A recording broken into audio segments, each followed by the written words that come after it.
Bom dia. Obrigado pelas palavras carinhosas do Luciano, obrigado pelo convite e, sem dúvida, obrigado por vocês estarem aqui. Eu sempre digo que não interessa o número de pessoas que nos ouvem, interessa o olhar e o ouvir que vocês tenham sobre o assunto. Quando a gente fala de dor pélvica crônica, eu quero lembrar que assim, a pelve é a região que se situa entre o umbigo, a cicatriz umbilical e a raiz da coxa. Ela é tanto anterior quanto posterior. Então, muitas são as síndromes, muitas são as doenças que nós temos nessa região. Quando a gente fala de dor crônica, a gente fala daquela dor presente há mais de 6 meses e muitas vezes sem nenhuma lesão, sem nenhuma doença. É a dor-doença, né? A doença é a dor. E é dela que eu vou falar, da dor pélvica crônica. Então, eu quero lembrar que na pelve, a gente não tem só útero, 2 trompas, 2 tubas uterinas e 2 ovários. Nós temos uma série de estruturas.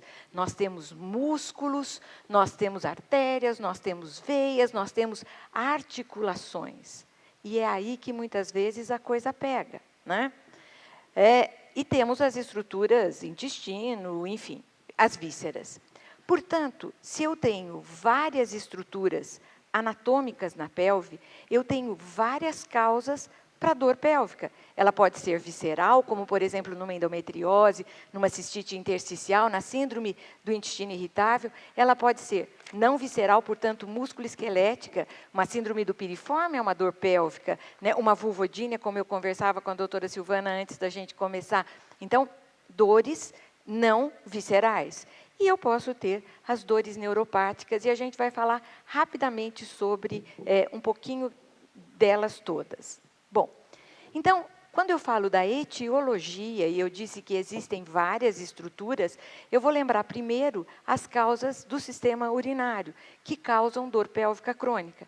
E vocês vão ver que uma boa parte das dores crônicas na pelve são dores funcionais, né? Então, tipo síndrome do intestino irritável, tipo síndrome da bexiga dolorosa. Então, assim, por que eu coloquei logo de cara a síndrome da bexiga dolorosa e a cistite intersticial? São quadros extremamente semelhantes, extremamente dramáticos. Essas mulheres têm uma dor importantíssima para urinar, uma polaciúria, elas urinam 40, 50, 60 vezes por dia, em pequenas quantidades, e elas têm um alívio significativo quando elas urinam. A diferença entre a síndrome da bexiga dolorosa e a cistite intersticial estão na presença das úlceras de Hanner que você tem na cistite intersticial, mas que você não tem na síndrome da bexiga dolorosa. Mas o quadro é dramático nas 2 situações e é marcado pela polaciúria, nictúria, dor, ardência para urinar.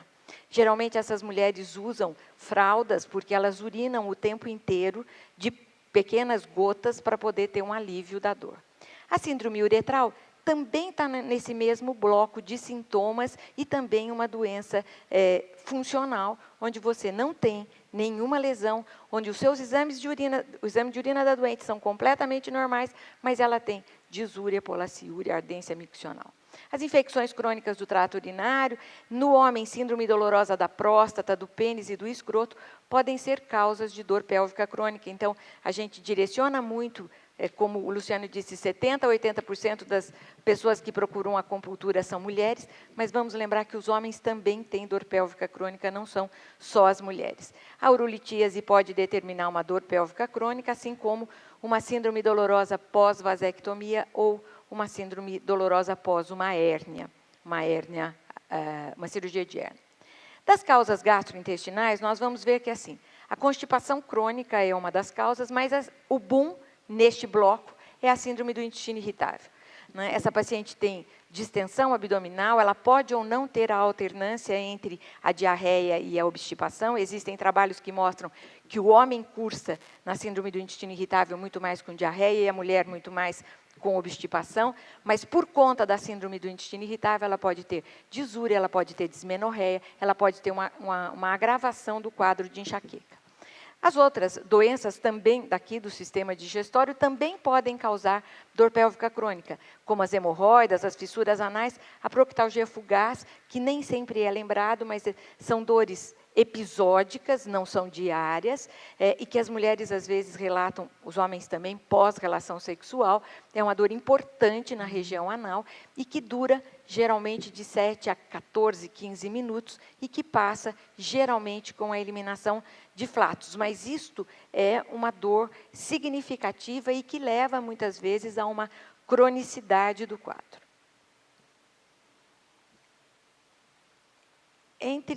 Eu falei que eu estou desconexa. Entre as doenças do sistema reprodutor, e aí as mulheres entram bombando, né? Porque se chega uma mulher no consultório de vocês e conta para vocês que ela tem uma dor na pelve, qual é o primeiro diagnóstico que vocês pensam? Eu vou mandar para o gineco porque ela tem endometriose. Então, olha, gente, vamos repensar nesse quadro. 5 a 10%, algumas estatísticas falam em 15% das mulheres têm endometriose. Vocês vão dizer, gente, mas mulher pra caramba. É mulher pra caramba. Mas e o resto? Então, 90% das mulheres que têm dor pélvica não têm endometriose. E destas 15% ou 10% que têm endometriose, só 40% tem dor. 60% não tem dor. Então, não é tudo que reluz é ouro, então vamos parar de achar que mulher, quando tem dor pélvica, só tem endometriose. Não tem. Na maior parte das vezes, ela não tem endometriose. Concorda comigo, Silvana? Muito bem. Mas tem outras patologias, algumas até assim, que eu acho que viraram mitos, né? A congestão pélvica, as aderências pélvicas. Quantas vezes a mulher é operada por uma aderência insignificante e a dor dela continua igual? Ela tratou endometriose, operou, fez não sei... Eu tenho pacientes lá no meu ambulatório que já fizeram 10 videolaparoscopias. Não estou mentindo, não é papo de pescador. E que não melhoram. Então, sabe, a gente tem que parar e olhar e pensar em outras coisas. Ainda dentro desse quadro do sistema reprodutor das causas de dor, nós temos a vulvodínia, que é uma doença funcional, é uma dor importantíssima na região vulvar, é uma dor em ardor, em queimor, em pontada. Ela tem características de uma síndrome complexa de dor regional na vulva. Ela não tem candidíase, mas elas chegam para mim tratadas não sei quantas vezes de candidíase, elas têm muitas vezes prurido, mas elas não têm eritema e elas não têm leucorreia. E esta dor, muitas vezes, ela tem realmente uma característica neuropática acompanhada de uma característica de um problema músculo-esquelético, que é uma síndrome dolorosa miofascial, às vezes de assoalho pélvico, e que determina... ela é um facilitador, às vezes, do aparecimento da vulvodínia. Eu pus aqui as dismenorreias primárias e secundárias, mas eu quero lembrar que a dor pélvica crônica ela não é cíclica. A dismenorreia primária e secundária, elas são cíclicas. Mas eu acho que é importante, porque, muito embora são cíclicas, elas podem também se tornar crônicas.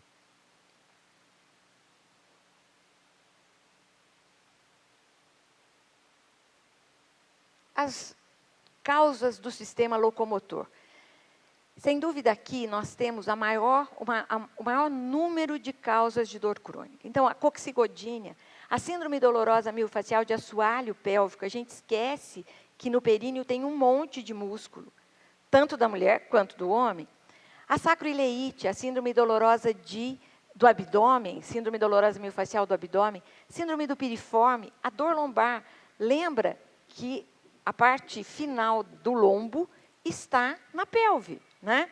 E doenças degenerativas articulares. Então, se eu tiver um problema na sínfise púbica, na articulação do quadril, eu posso ter uma dor irradiada para períneo, uma dor irradiada para o baixo abdômen. Então, eu tenho uma dor pélvica. Agora foi. Das causas neuropáticas, neurológicas, que podem levar à dor, nós temos as neuralgias do ilho hipogástrico, do ilho inguinal, do gênito femoral e do pudendo. Em torno de 70% dos partos normais, hoje uma raridade, podem acontecer lesões do nervo pudendo.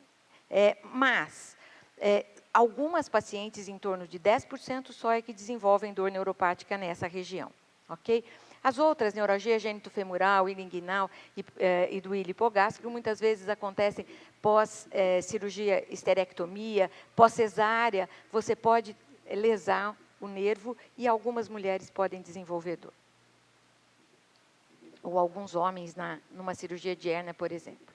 Bom, se a gente já tem um monte de estruturas, se a gente tem um monte de causas para a dor pélvica, eu ainda quero lembrar que a dor pélvica, ela piora em algumas situações.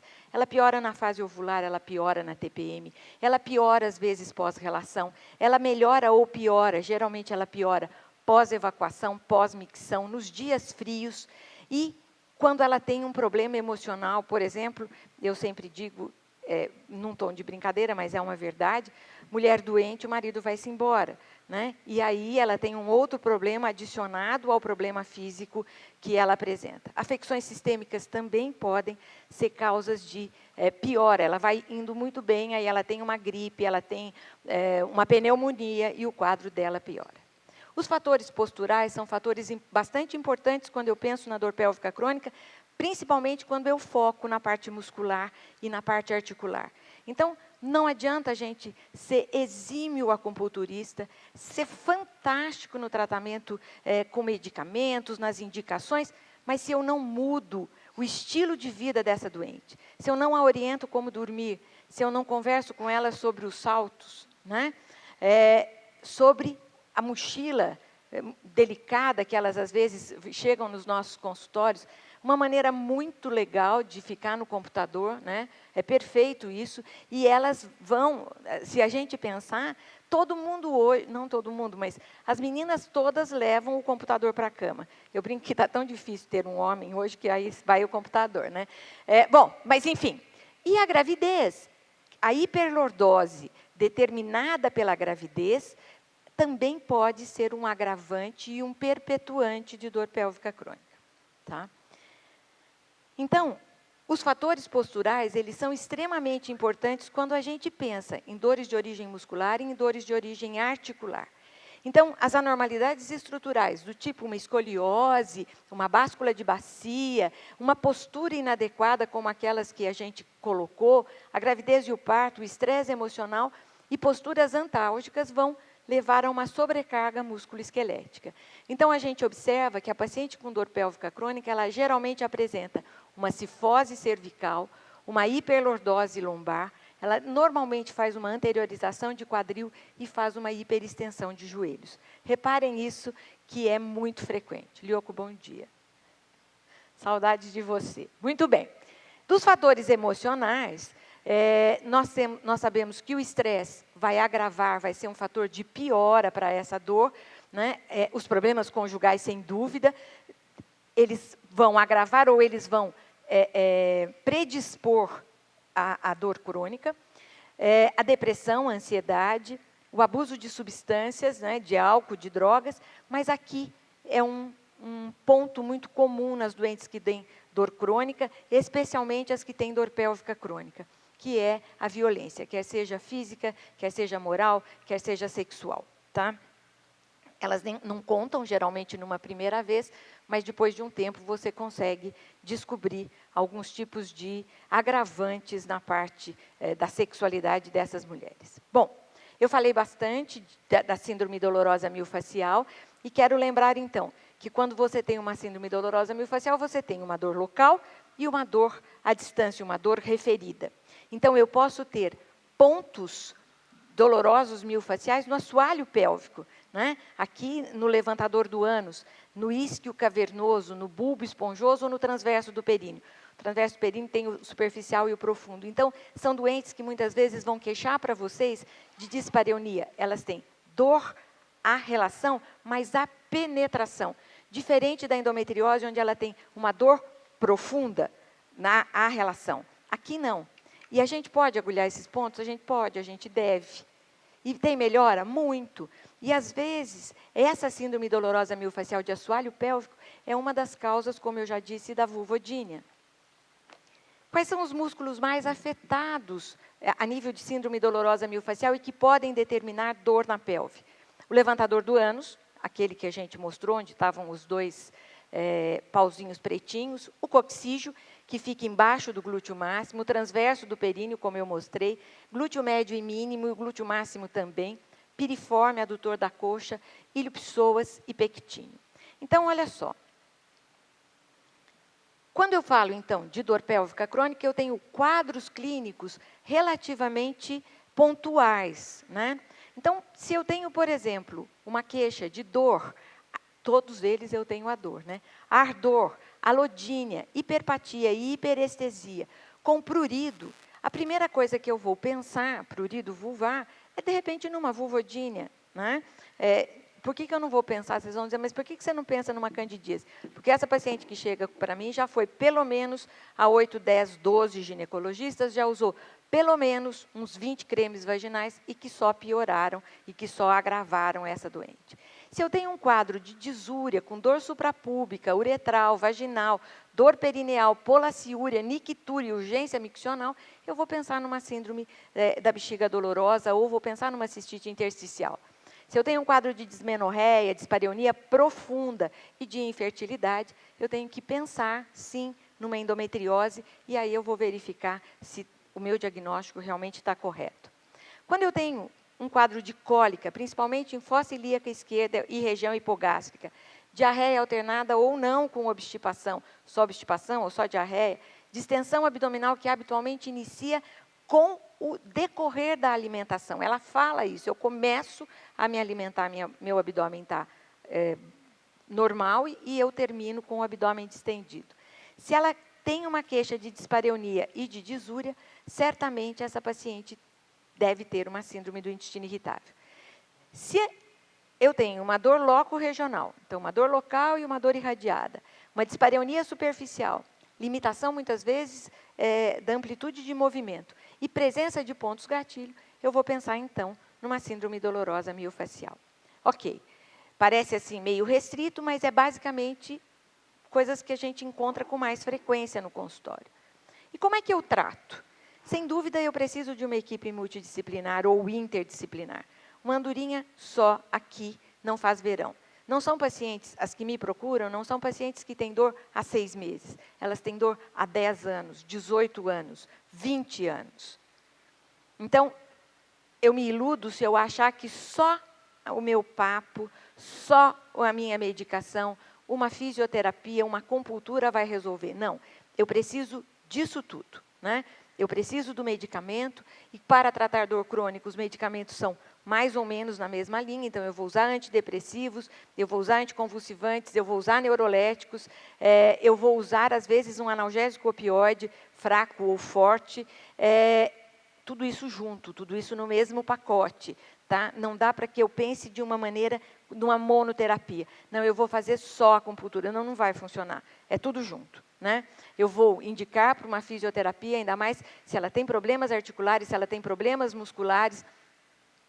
A psicóloga, a terapia é fundamental e, sem dúvida, a nutrição, porque se, além de tudo, ela está gorda, os vícios de postura são cada vez piores e perpetuam e agravam o quadro de dor pélvica. E aonde entra a acupuntura para tratar a dor pélvica? Ela entra de uma maneira muito pontual, quer dizer, ela entra para complementar, para adicionar, para congraçar todas as outras terapias. E quais são as técnicas que eu posso utilizar da acupuntura para tratar a dor pélvica? Principalmente focando na dor pélvica miofacial. Eu posso usar pontos à distância, eu posso usar a topografia, onde eu vou usar pontos à distância, ponto local e pontos regionais. Eu posso usar a função dos pontos. Eu posso usar os pontos mais que eu mais tenho conhecimento e que eu tenho mais facilidade para utilizar. Eu posso usar a técnica de correspondência. Eu posso usar o que eu quiser. A acupuntura traz para a gente uma coisa que se chama criatividade, que as pessoas que usam muito computador deixaram de ter, né? Porque tudo é Ctrl+C, Ctrl+V, e aqui não dá para fazer Ctrl+C, Ctrl+V. Aqui a gente precisa ver o doente, analisar o doente, examinar o doente e escolher os pontos que melhor se adequam a esse doente. Tá? Então, olha só, vamos matar a cobra e mostrar o pau. Então, quando eu tenho uma dor na região perianal, que pode até me lembrar uma coccigodínia, que pode me lembrar, às vezes, até uma sacroileite, eu posso ter essa dor por ponto gatilho no levantador do ânus, né? E aí, eu vou ter, como eu disse, uma dor, quando eu tenho uma síndrome dolorosa miofascial, eu tenho uma dor local e tenho uma dor irradiada. E eu posso usar, olha os pontos correspondentes. A maior parte dos pontos, 70% dos pontos gatilho, se correspondem a pontos de acupuntura. Você vai dizer, mas que ponto que você usa? Eu uso ponto doloroso, eu uso o haste, né? Então, eu posso usar pontos da bexiga, eu posso usar um VB30. Aqui o VB30 não cabe bem. O que cabe mais são os pontos da bexiga. Se eu tenho, por exemplo, uma dor, muitas vezes eu tenho uma dor abdominal e que ninguém descobre. Quer seja em região epigástrica, quer seja em região hipogástrica, às vezes lembra uma dor de uma hérnia. Pois bem, são pontos gatilhos nos músculos que se chamam multifídios. Então, se eu agulhá-los, e aqui nós temos de novo os pontos da bexiga, eu vou ter um alívio da dor desse doente. Você pode usar os pontos Chu, os pontos Mu, e vocês vão ter esta correspondência. Se eu tenho ponto gatilho no reto do abdômen, essa paciente tem dor em cólica menstrual, como se fosse menstrual, e uma cólica importante. Se eu agulhá-los, e olha os pontos que eu tenho nessa região, os pontos do Renmai, os pontos do estômago, o Zigong, que é um ponto que a gente usa bastante para tratar dores pélvicas abdominais. Eu vou ter, sem dúvida, um alívio da dor. Eu só quero lembrar que se eu tenho ponto gatilho no reto do abdômen inferior, eu posso ter uma dor em faixa na região lombar. E se eu tenho no reto do abdômen superior, uma dor em faixa na região torácica. E que ninguém descobre. Aí você vai lá e palpa o abdômen, ela fala, nossa, mas essa é a minha dor, né? Pontos gatilho no quadrado lombar, eu tenho o ponto aqui, e olha o tipo de dor irradiada. Vai lembrar uma sacroileite, vai lembrar, às vezes, até uma síndrome do piriforme, sem ser.